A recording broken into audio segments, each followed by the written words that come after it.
Hi, good afternoon, everyone. Thank you for joining. We're just going to give a few minutes for more people to join us.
That's in order. Do residency and crypto. How do you get in?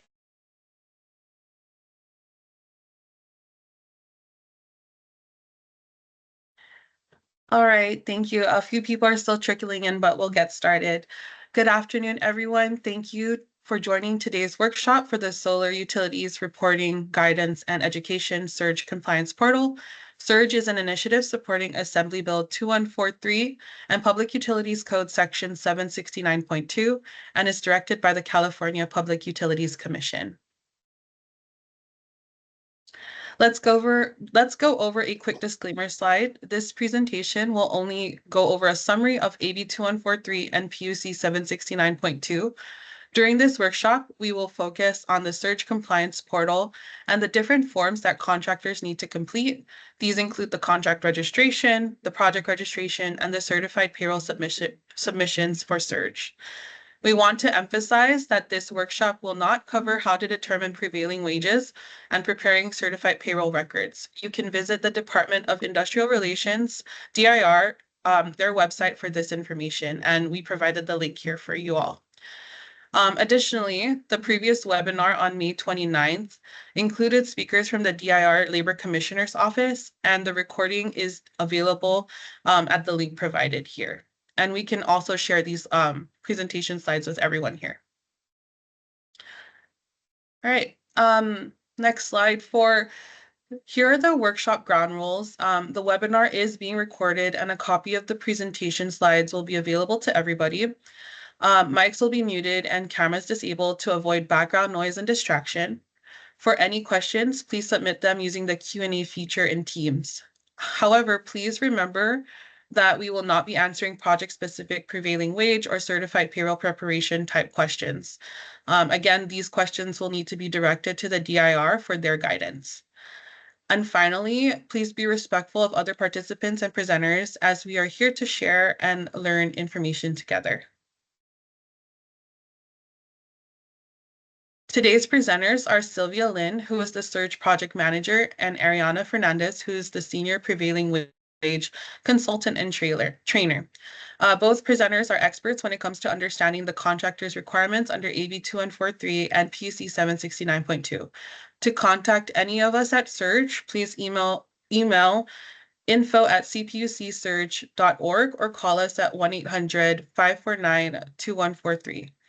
Now to get started on the content for today's presentation, I'm going to pass it to Sylvia Lin.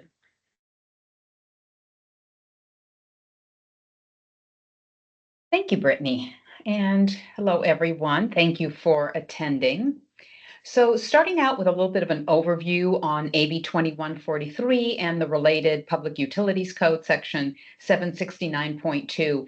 The intent of the regulations is same as with with a public works project, and that's to ensure that construction workers and apprentices that are performing this type of work, in other words, a qualified renewable energy project, are paid the prevailing wages. That's the key. That's what this regulation is about.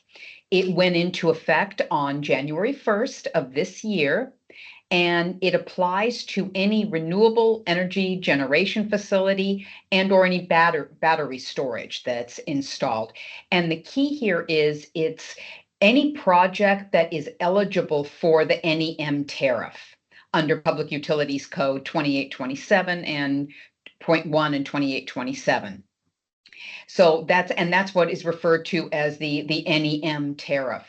And so that encompasses any of the independent utility companies. So for example, SCE, PG&E, and SDGE, they are going to pretty much have the territories that have projects that are going to be eligible for these NEM tariffs. So that's pretty much going to be your category of eligible projects under this regulation. And next slide, please. Thank you. So we talked just a moment ago about what falls within AB 2143. Here are the exceptions. So if you have a project that falls within these three categories, it is not going to be subject to this regulation. So that's pretty much going to be any residential facility with a maximum generating capacity of 15 kilowatts. So in other words, you could have an apartment building here, residential facility, 15 kilowatts or less, not going to be applicable. Same is the case for single family homes. I know it falls within the same exception here as what we call a residential facility, but think of any single family home is, regardless if it's generating 30 kilowatts, still going to be exempt because it is a single family home. The other exception, projects that are already classified as public works. What this means is projects that receive public funding. Those are already considered public works long before AB 2143 went into effect. So if there is a project that gets federal funds, it's going to be governed under Davis-Bacon, or any state money, it's going to be governed under the DIR. So that's going to be notwithstanding AB 2143. And in other words, you're not going to have to duplicate the effort of complying with AB 2143. And then the other exception is any facilities serving a modular home, modular community, or multi-unit housing with 2 or fewer stories. So there again, you have an apartment, 2 or fewer stories. That's going to fall within one of the exceptions here. So this is the key. And, please keep in mind, the exemptions are limited to these 3 categories.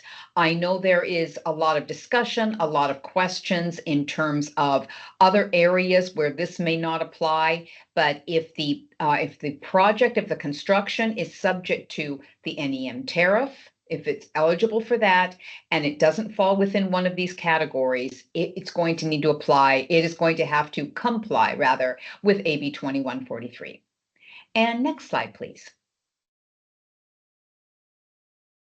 So here's a summary of the requirements. So we talked a little bit about on the first slide, the requirement to pay prevailing wages. So again, first and foremost, pay construction workers and apprentices the prevailing wage amounts, and that as published by the Department of Industrial Relations.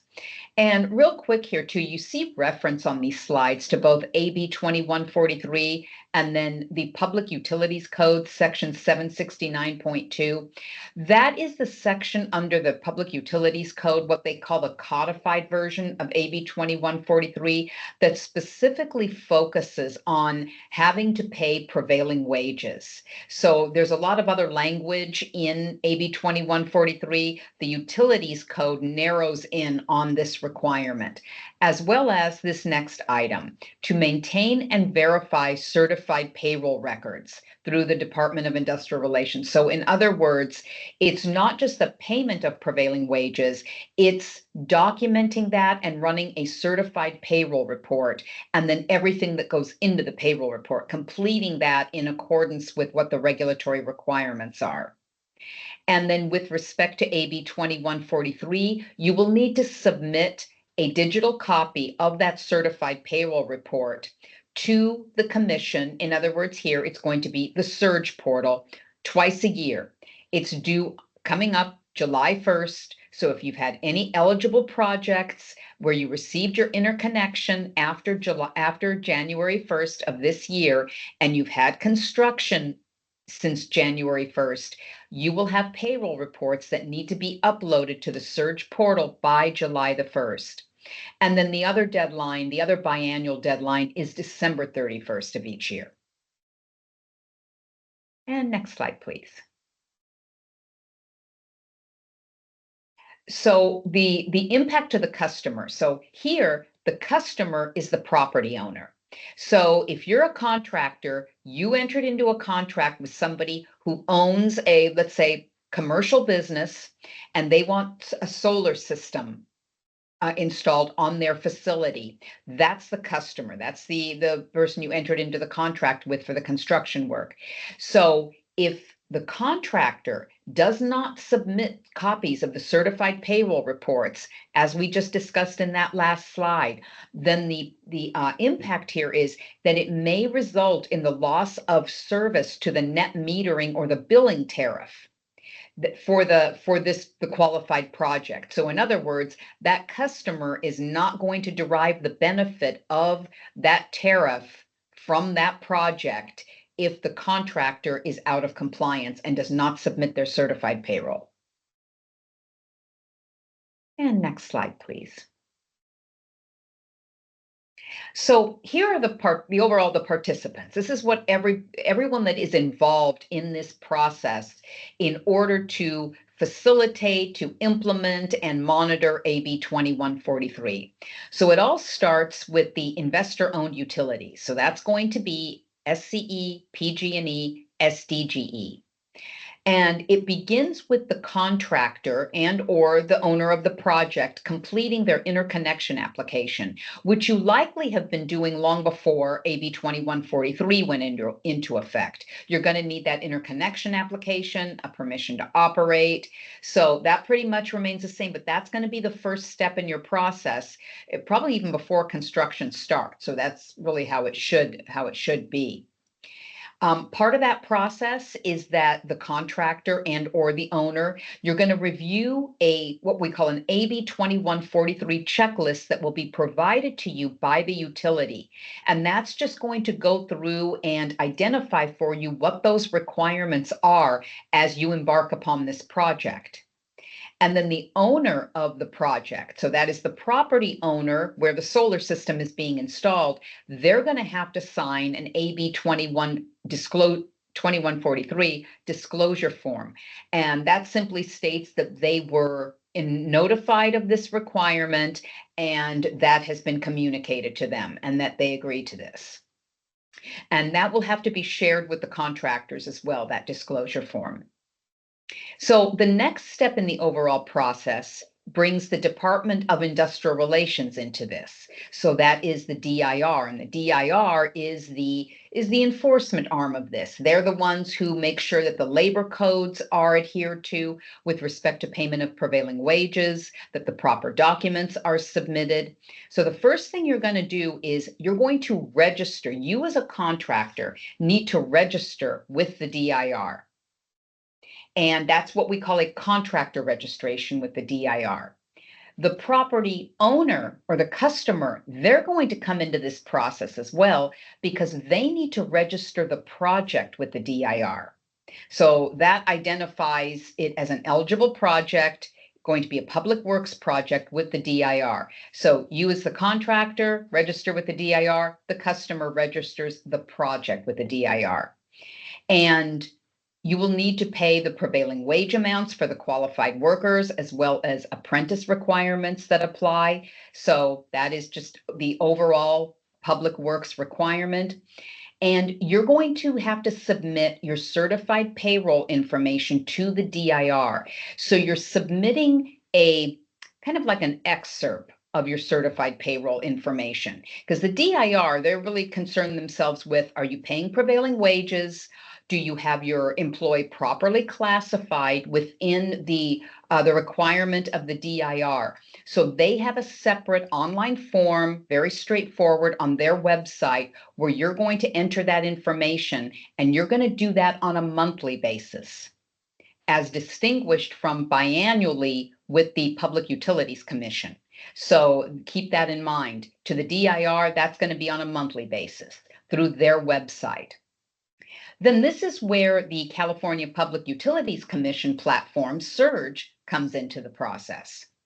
So once you've registered as a contractor, you've gotten your interconnection application filed with the utility, you've registered as a contractor, now you're going to register with Surge.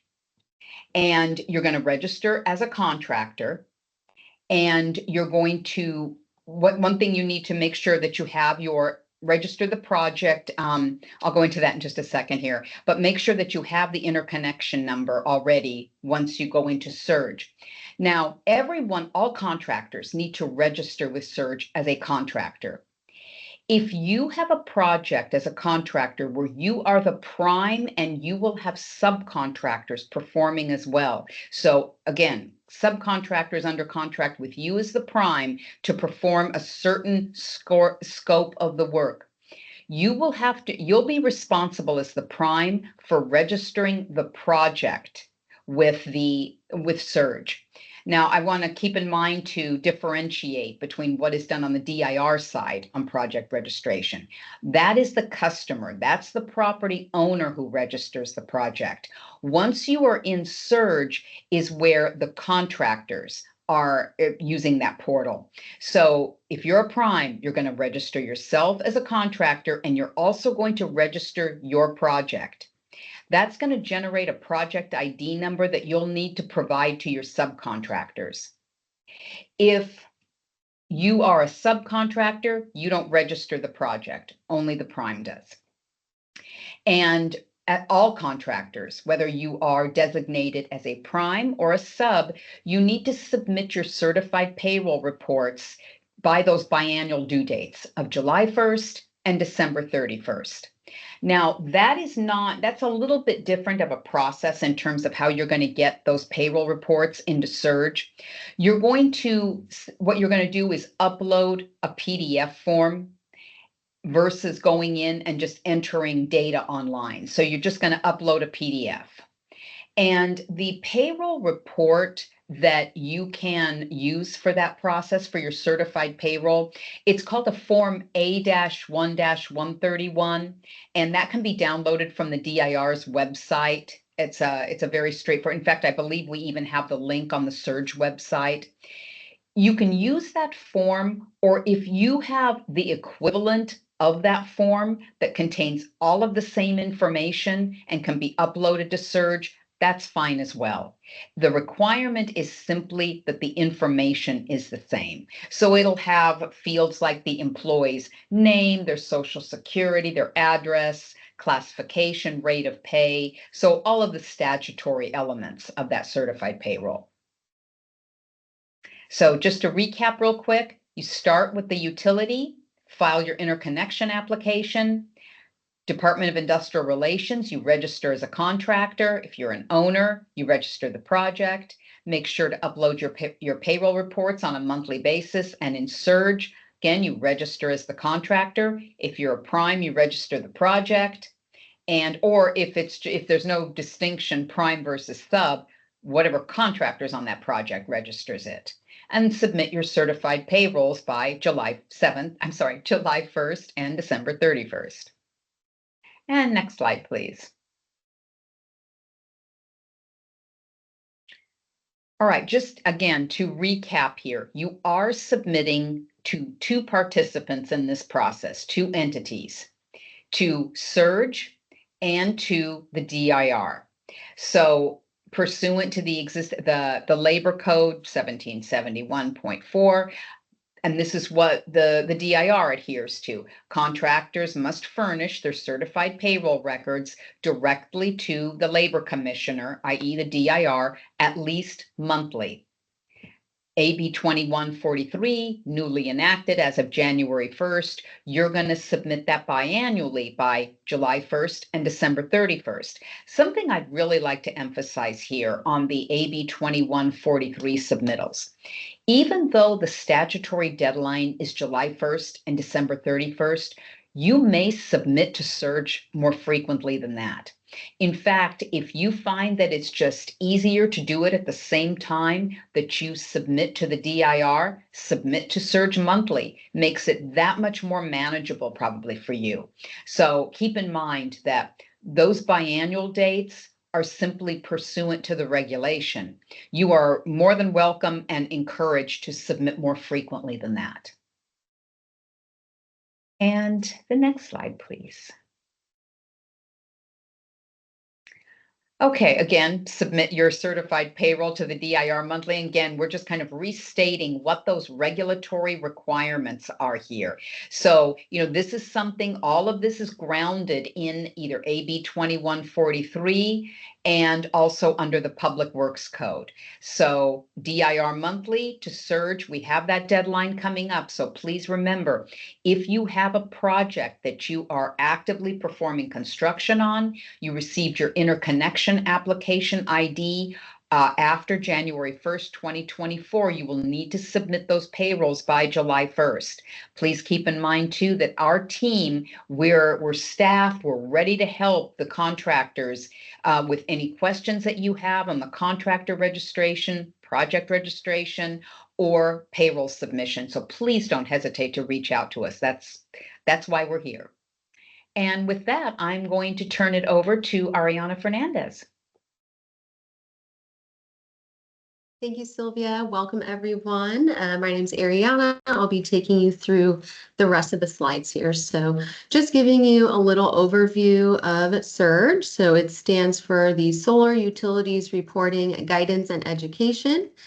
We are an initiative that was born of these new regulations, AB 2143 and Public Utilities Code 769.2.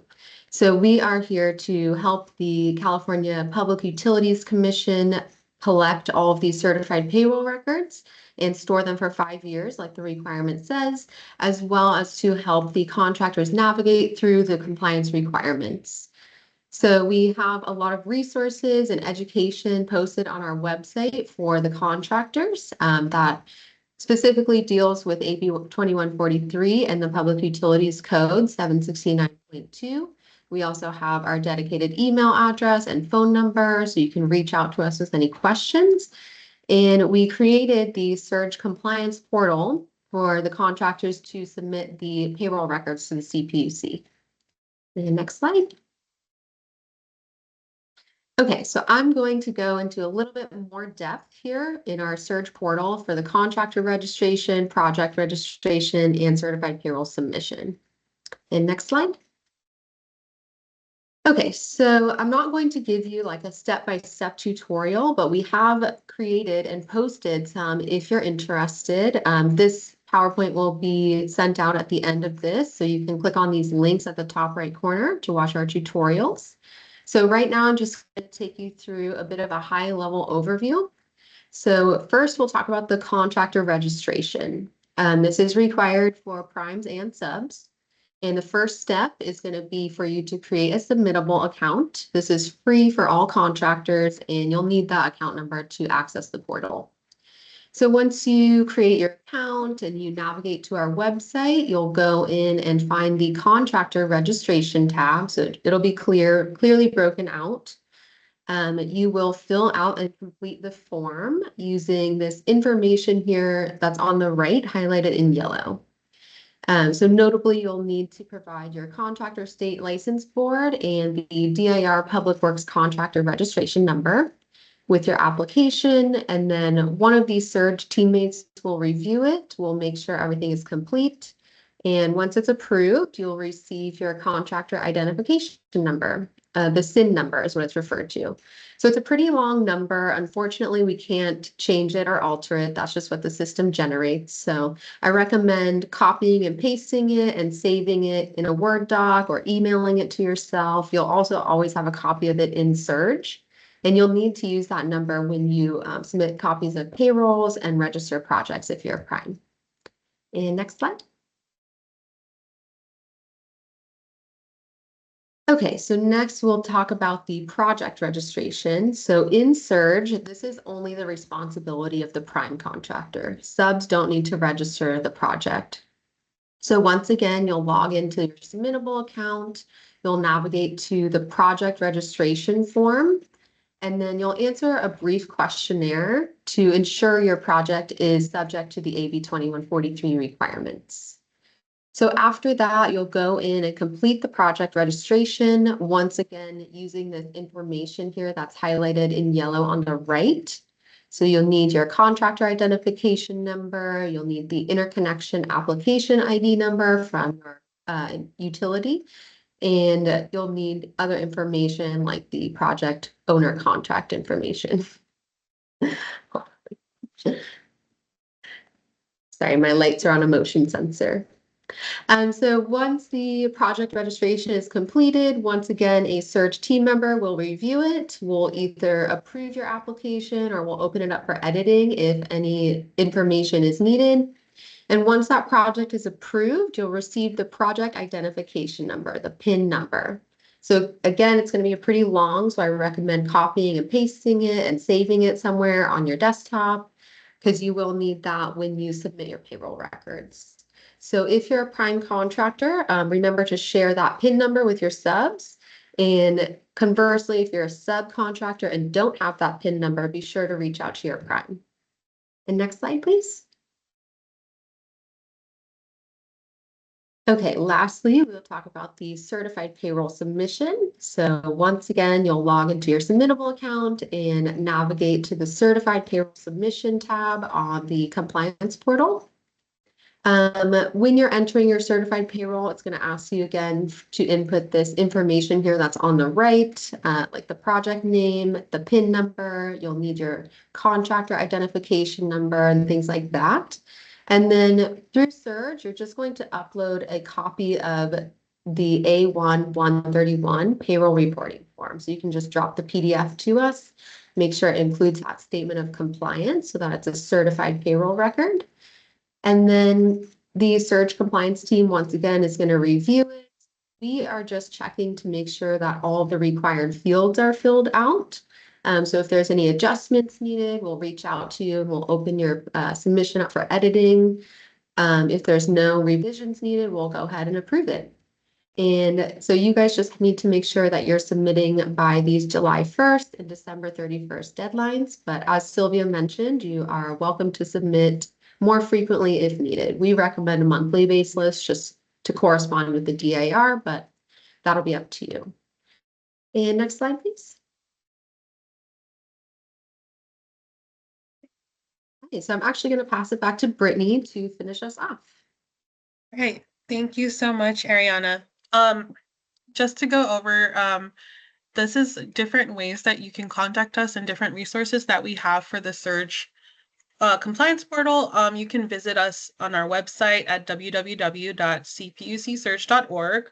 Again, you can email us info@cpucsurge.org or call us at 1-800-549-2143. Don't worry, somebody will be picking up the phone and talking to you. And then also, we encourage you, if you can, to follow us on LinkedIn, because that's where we post like latest updates and different content regarding Surge, and also information that we receive, like updates to like DIR, for example. They're modernizing their website and all of their different forms that they have. So we share that kind of information on LinkedIn. So we encourage you to join us there. And then, okay, for For the next slide, now we are in the Q&A question section. So please, if you have any questions, please use the Q&A feature. If you want to ask your question live, you can raise your hand and we can unmute you so that you can ask your question, and then one Sylvia or Ariana will answer. Yeah, and let's see. We did have one question come through during the presentation, and I'm just going to pose it right now. Sylvia and Ariana, John mentioned he heard that commercial projects under 10 kilowatts are not subject to AB 2143 and prevailing wage requirements. Is that true? Overall, it's the residential facility. If it does not fall within that exception, I think commercial would be too broad a category. So it's if it doesn't fall with, thank you for bringing that up, residential facilities. So that generate a maximum of 15. So in this case, no. If you're talking something other than a residential facility, it may still fall within the requirements of AB 2143. Thank you so much, Sylvia. John, did you have a follow-up question for that? If so, you could raise your hand and we can unmute you. Otherwise, we don't have any other questions in the review for the Q&A, so we'll just be waiting until there's a question.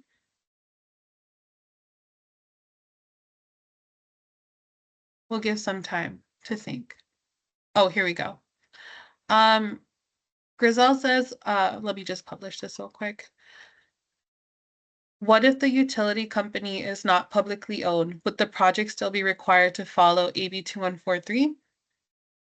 Typically, well, I think this is pretty much the general rule here. The only three utilities, what we call investor-owned utilities, IOUs, are going to be SCE, which pretty much is Southern California, PG&E, Northern California, SDGE, San Diego area. Those are the only three that have what we call projects that are eligible for the NEM tariff. Only projects eligible for the NEM tariff are going to be subject to AB 2143. So if you are doing a project in a municipal territory, in a territory that uses something called a municipal utility company, it's not subject to the tariff and therefore not subject to AB 2143. Great. Thank you so much, Sylvia. Another question from John is, are nonprofit businesses subject to AB 2143 and prevailing wage requirements? Yes, you wouldn't really distinct. We're not talking a government facility here. So it's really not the same analysis that we're going through on a publicly funded public works project. So a nonprofit does not take it out of the realm. It's any privately owned business. You could have anything from a car wash to a McDonald's franchise, maybe that's getting a solar installation. So for-profit versus non-profit does not take it out, put it under one of the exemptions. All right. We have a question from Katrina, and she's asking, will the PIN number replace the PWC 100 number on the certified payroll? No, first off, you really don't need to put the PIN number that is generated by Surge when you register the project. That's going to go into the Surge online form before you upload your payroll reports. Your DIR project number that the owner receives when they register the project with the DIR, that will go on your payroll report. So one does not replace the other. You're going to reference both. Thank you for that clarification. All right. US Green Energy Tech, I guess, is asking, sorry, if the NEM agreement is dated before January 1st, are they exempt? You'll need to verify when that application, when your interconnection application was actually processed, approved. You'll need to confirm that with the utility.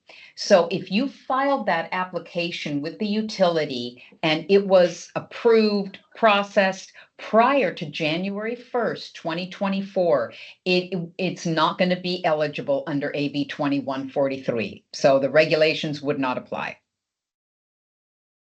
All right. Karina is asking, can you walk us through a payroll upload? So Karina, actually, I can take the question, Sylvia. We actually have a video tutorial on how to upload your payroll submissions to the Surge Compliance Portal, and we'll be sharing this presentation and also sharing the links to all of the resources that we have. But that has the walkthrough for like uploading your copies of certified payroll records. All right, let's see if we have any more questions. Okay, so follow-up from US Green Tech Energy. They are asking if it was approved in 2023, we are exempted. Good. I guess if the project was approved in 2023. Right. If your interconnection application was, you submitted it, it was approved, that process was completed in 2023, you are correct. It is not subject to AB 2143. Right. Okay. All right, we don't have any questions right now, but we will be waiting on that. Just want to flash our screen back to the contact us area. And just, if you are on LinkedIn, please follow us. This is the link here. You can also search us by CPUC Surge and find us that way as well. If you have any questions during this process, I know that copies of payrolls are due to Surge by July 1st. So if you have any questions for that, please feel free to email us or call us. We are ready to help all contractor questions and walk you through the process for that. And our website also is updated almost like weekly now, or daily actually, with information that contractors need and resources, and that can be very helpful. So let us know if you need any help. We'll be waiting here probably, if there's no questions that come through in the next 5 minutes, we can end this webinar early.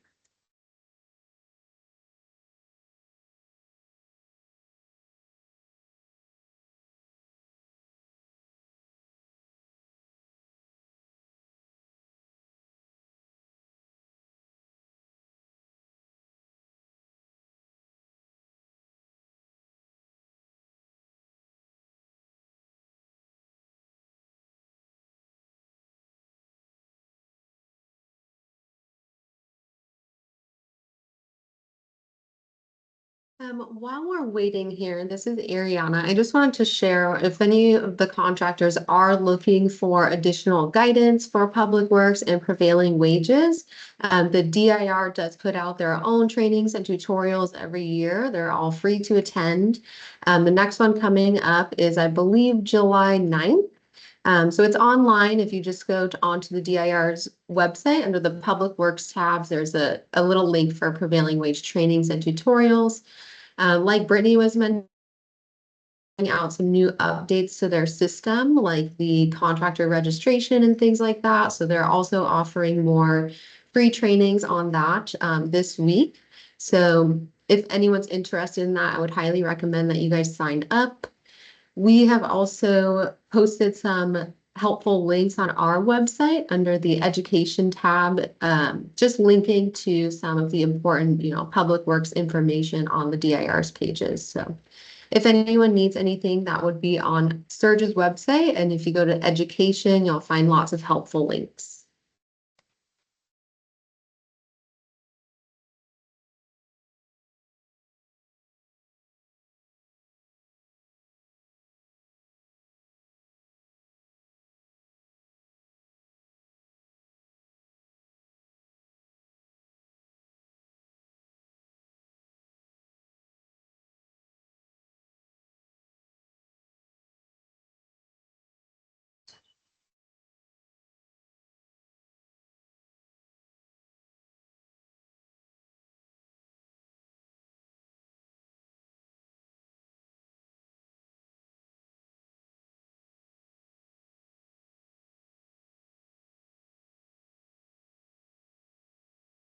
All right, no other questions have come through, so please email us or call us if any, if you think of any questions that you have, and then we're happy to help you. So we're going to be wrapping up this call early, and we thank you all for participating. Thank you, Thank you, everyone. everyone. Thank you. Have a great day. Have a good one. Thank you. Bye-bye. Bye.